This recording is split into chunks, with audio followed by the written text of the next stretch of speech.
Well, hello there, Sam J. Jones, a.k.a. Flash Gordon. You're listening to IT in the D Show. Death to Ming. Welcome. Thank you for hanging out with us. This is a very, very special episode, probably the specialist episode we've ever done. This is Bob Waltenspiel, your host, hanging out with the illustrious one, Flash Gordon himself, Sam J. Jones, here at Great Lakes Comic-Con. Sam, how they treating you? Oh, good, man. Great turnout. It's Saturday, and doors just opened up about an hour ago, and yeah, Kevin Eastman is here. Oh, my gosh. Teenage Mutant Ninja Turtles, yeah. We got a couple of cool wrestlers, or as I would say as a boy, wrestlers. You want to wrestle? Yeah. Demolition. So, hey, we got one of the coolest things, I grew up with the movie, never saw it on the big screen. Parents never took me, I was too young. But we got to see you on the big screen. You actually hung out and watched it with us. What was that like after all these years seeing you on the big screen again? Yeah, it's wonderful. I've only probably been to about the past 40 plus years, maybe 14 or 15 screenings. But it was cool to be there. It was a luxury theater, so we had the recliners. It was more of an intimate setting. But yeah, I always find something. It's great to see the reaction of the fans and to be able to do the Q&A afterwards. But also every time I watch it, I find something new that I didn't really notice before. But it was again, great to be with the fans. Yeah. So it's the first time you've been back in Detroit since Fanfare in Dearborn, probably 13, 14 years ago. Yeah, something like that. I kind of lose track of time, Bob. One of my favorite conversations I ever had, if you remember Billy Zabka from The Karate Kid.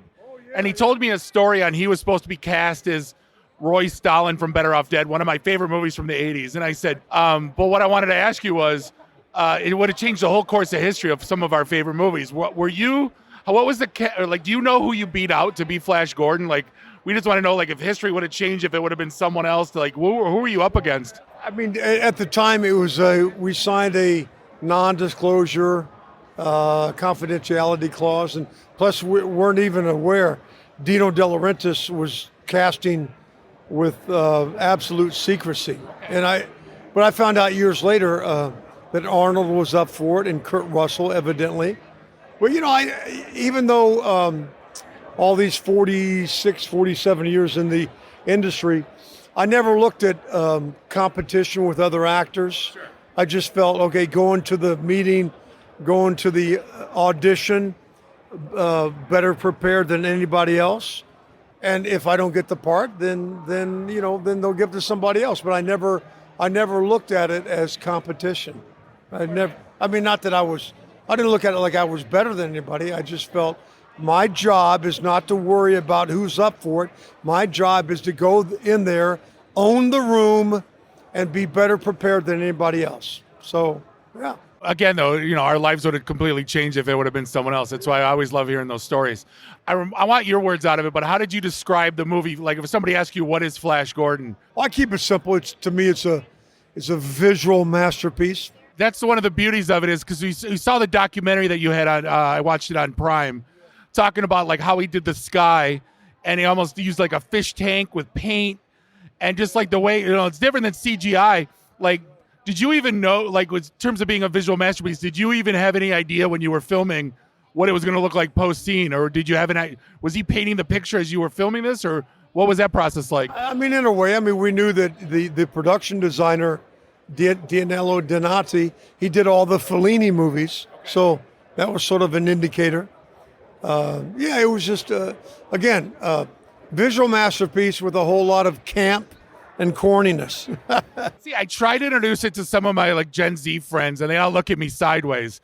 And I'm like, you don't see it. So, but my daughter, who's 20, I introduced to her, and she absolutely loves it. Introduced it to all her friends. So, and I think bringing it to the new audience you mentioned, doing the movie Ted. I know I asked you this at the movie screening, but like, talk me through that phone call you got from McFarlane just to say like you're going to do a movie with a teddy bear, and you're like, okay, yeah. Like, how did that go? He basically presented it as a sort of a cute little teddy bear. After reading the script, of course, he was a little nasty, perverted bear. You know what I mean? Yeah. Funny. But yeah, and we had fun with it. He asked me to portray myself, Sam J. Jones and Flash Gordon.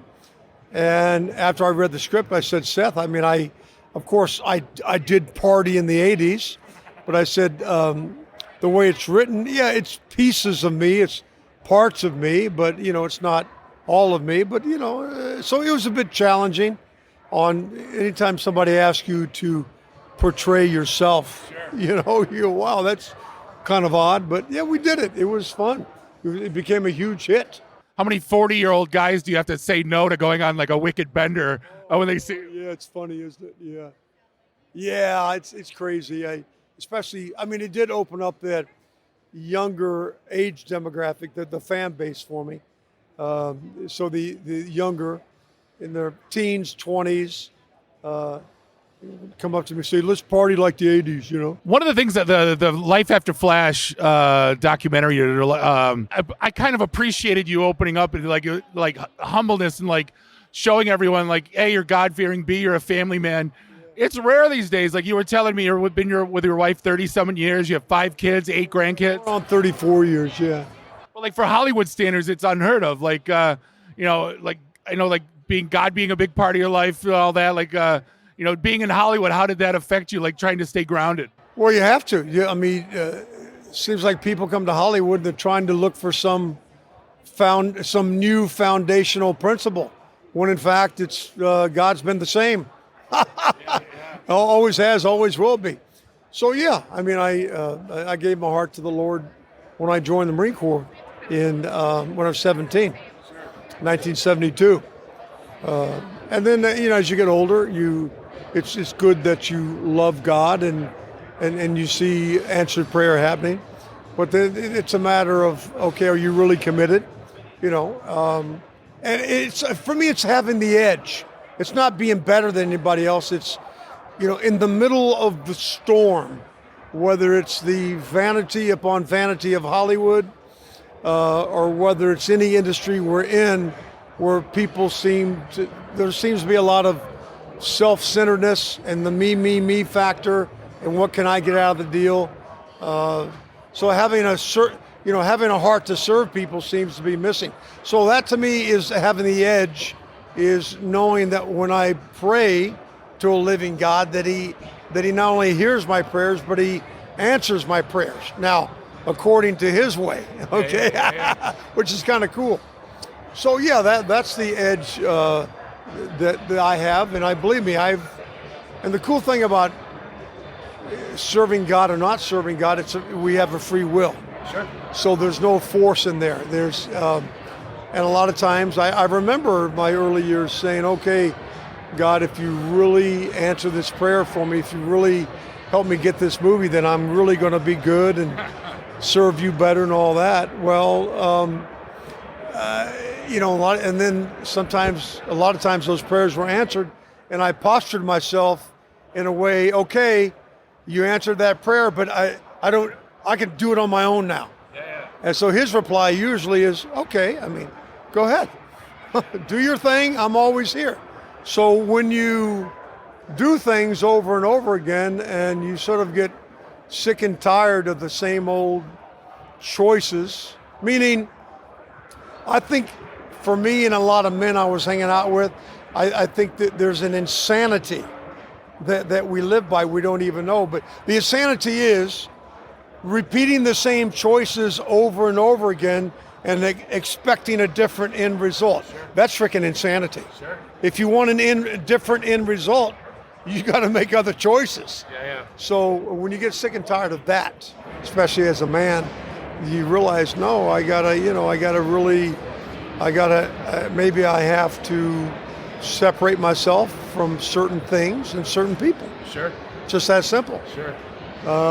Especially married life. You get married, wife comes first, then the kids, and so it's taken me. I have a great wife. She, pretty much we pray together. Sometimes it may only be a 30-second prayer. I think that's the problem with a lot of religious beliefs. There seems to be a sort of letter of the law attached to it. There seems to be sort of, without grace. If you don't pray for an hour a day, if you don't do this, you're going to go to hell, all that. A lot of it's nonsense. I think if we keep it simple, Sure. common sense, practical thinking, And that's what the word is. Except one of my favorite words in the Bible is obedience is better than sacrifice. Woo! Think about that one. Oh, because you hear people say, well, I've sacrificed this and I've sacrificed that and I've done that. Well, guess what? God says obedience to him and his way is better than sacrifice. That's a strong statement. It is strong. Love it. So I think if we just, and this crazy, cool, magical thing happens, I'm talking about marriage again, with my wife. If I put her needs first in everything, this magical thing happens. I usually get anything I want anytime I want. But if I say to her, no, you need to do this, you need to do that, well, she'll do it, but it won't be with a spirit of joy. You know, it'd be forced. It'd be forced. But if I just say to myself, let me back off, and also men in general, I can only speak on behalf of men because I can only speak for my failures and my successes. I think men in general, like I would always prove my rightness to my wife, you know, and I would say, no, you're wrong and this is what it is. Well, here's the deal. I might be right, but the way I present it negates my rightness. Sure. You know, it's wild how that. You might win, but at what price? Well, that's it. Yeah. So I've learned, you know, let me just put, especially the needs of others. I mean, we have to use wisdom there too. You know, we have to put our family first, God first, and our family. A lot of times we'll try to put friends first and stuff like that, and we have to be very careful. There's a very thin line right there about that. But yeah, to me again, it's the edge.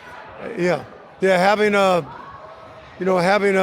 relationship with God, again, it's nothing special. It's just that this is the way it should be. Human beings are designed for community. We're designed to serve a God. We're not designed for this COVID thing. We're not designed for isolation. No. And we're not designed for me, my way. Right. Every time we try it, history repeats itself. Indeed. So, there must be a foundational principle, and that's been from the beginning of time. And again, I'm not speaking about religion. You know, religion is just basically going to church and saying, I believe this. It has to be relational. Yes, should we go to a church building? Yes. It's so we can build up others and vice versa. But I think religion in itself has become tarnished, misunderstood, and probably perverted. Sure. But before any organizational religion, there's only one precedent and one priority, and that's a personal relationship with a living God. Everything else is a lie. Everything else is BS. Again, I speak from personal failures and personal successes. So I think that's the defining factor. It's got to be a relationship before a religious experience. Sure. I know you brought up your Marine. Obviously, everybody, thank you for your service and Marine for life. But just curious, like in Hollywood, when you see like Full Metal Jacket and Black Hawk Down, do you sit at home and go, "This is great," or do you go, they did that wrong? Or what's your relationship with those kind of movies? I mean, I'm a Marine, but I wasn't there for Black Hawk Down, which I am watching that documentary right now, which is really amazing. But no, I mean, if you're watching a war picture or law enforcement, and if you have some experience there, but usually the good movies bring in expert technical advisors to correct anything like that. Well, yeah, no, of course I love action movies. I love war pictures. Nice, as do I. All right, Sam, I need to ask you a question that's been bothering us probably since we've seen the movie. Can you explain what in the world hot hail is? Everybody knows that, Bob. Hot hail. It's frozen snow or hail that stays hot. That's it. Because every time we saw it, we're like, it didn't hit us for the longest time. We're like, hot hail, what in the world? And it's hot. So because in the movie it was what, volcanic rocks. So we'll stick with that. But that world of hail, I think that's the one that throws us off because it's like ice, especially being in Michigan. It's like, all right, what? And then I got a buddy of mine who's a comic book junkie, and I make him angry every time I tell him that Flash Gordon could beat up Superman in a fight, and he thinks I'm crazy. But I said that green egg could be kryptonite, and I guess what say you? Are you taking Superman on if they did, like, instead of BVS, Batman versus Superman, it's Flash versus Superman? No, I think we're both on the same side. It would be, unless something really, devious happened with him or with me, but no, we would be on the same side. But he obviously, remember, Flash Gordon does not have superpowers. Well, Batman didn't either, but Batman had the tricks, Yeah, the tricks. Well, I mean, Superman has a lot of power. So I don't think we would ever come to blows. We would actually team up and become allies. That's fair. Because, I mean, then again, though, you could, you had the leadership ability. Superman really is kind of a lone wolf. So, I mean, you could get, all the sides together to kind of team up. I'm just saying, I'm just throwing it out there. The green football made of kryptonite. I mean, you got a thing. Yeah. There's many angles you can work at. But I still think he and I would be allies. It'd be weird because there's so many villains out there, so many that he and I wouldn't be able to keep up with them all, right? Yeah, no, it's right. Sam, I know you mentioned you're big into war movies, and we talked about Reacher last night. I actually watched a couple of the new season 3. What are you watching? What are you watching these days? I watched it last night. It started out the third season really weird. It was so unlike his character, right? But then you realize, oh, okay. I'm not a big fan of flashbacks. Like, in other words, here's the scene or the scenes, and it goes on for 10 or 15, 20 minutes. And then all of a sudden on frame it says, what does it say? 2 weeks It said, earlier, a week earlier. I went, oh, okay. Why didn't you just start out? I think it's Guy Ritchie's fault. He started it. I don't think he created. No, but he did every one of his movies. He did it. It became like his MO. Yeah, but no, I'm a big fan of Alan, the lead. Big fan of the creators. I just felt it was a little bit confusing. Of course, I did watch all 3 episodes last night. Yeah. Oh, you did? You did? Oh, yeah. I totally did. I was up to 1. Oh my gosh. Yeah, that's I was up to 1 as well. Yeah. But anyway, he's really. I just love Alan's character. They said Mr. Reacher. No, it's just Reacher. But yeah, I'm a stickler for. Let's just keep it simple. Of course, make the audience think, but that kind of threw me off a little bit. I say after I saw that it was, okay, it was, 2 weeks earlier this happened. It's not what you really think. Why don't you just start out like that? Start out that way. Well, why do you want to do that? But yeah, it got better and better. I love the fact he doesn't take, he's no nonsense. He's a bit of a savant in a way, too, extremely smart, but vicious at the same time. I like to say wherever I go, trouble follows. It's kind of this. That's right, yeah. I bring him up because we've been talking since the mid '90s on when Flash Gordon gets remade, because it's not a matter of if, it's a matter of when. Who would be the perfect Flash Gordon? Do you have like someone that you're just like? Oh yeah, it'd have to be me. Well, they made Harrison Ford young. They made Luke Skywalker young. You could do this. No, I understand. Look, you got to have the younger male and female. I got that whole formula. You should. But yeah, you bring me back as the dad, Flash Gordon, the dad. Maybe it's the son now, whatever. But yeah, I'd love to be a big part of it. I was gonna say, a lot of people don't know, like in the comics, there are stories upon stories. Originally you signed for a 5-movie deal, so they had content. Like, this wasn't, so you mentioned, who owns the rights now? I think you said Fox bought it? No. Well, no. I mean, King Features / Hearst Entertainment has always owned it. Okay. They own the licensing rights. But Disney bought Fox, and then Disney acquired the screenplay rights, and that's where it is right now.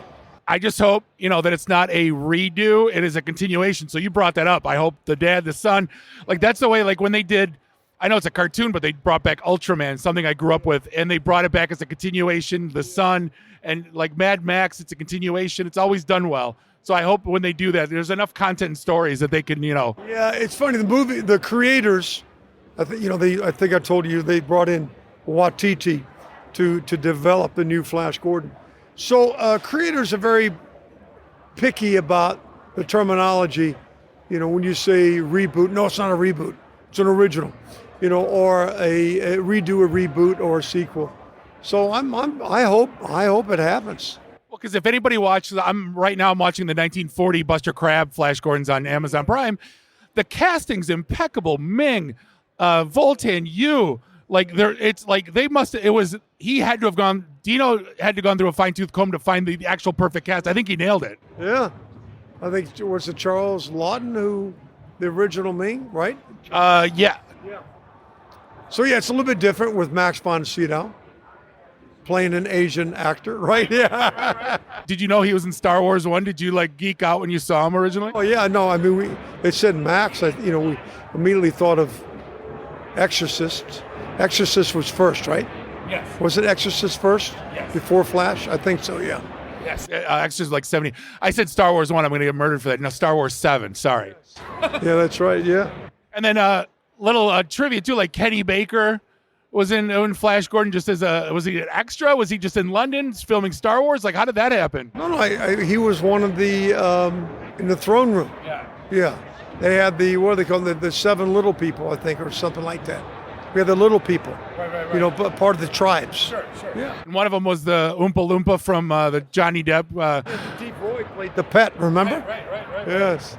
I just want to say, they always say, don't meet your heroes, and you were always up on a pedestal, and it's been an absolute honor and a privilege, being able to spend time with you. You're when they like I said, oh, absolutely. We got to laugh and make other people laugh out there. No, but it's you're as genuine as anyone I've met at these Comic-Cons, and it's been an honor and a privilege to spend time with you. So thank you, Sam Jones, Flash Gordon. As Flash Gordon is himself and Ted. This is going to wrap things up for this IT and the D show. Appreciate it. Beat it.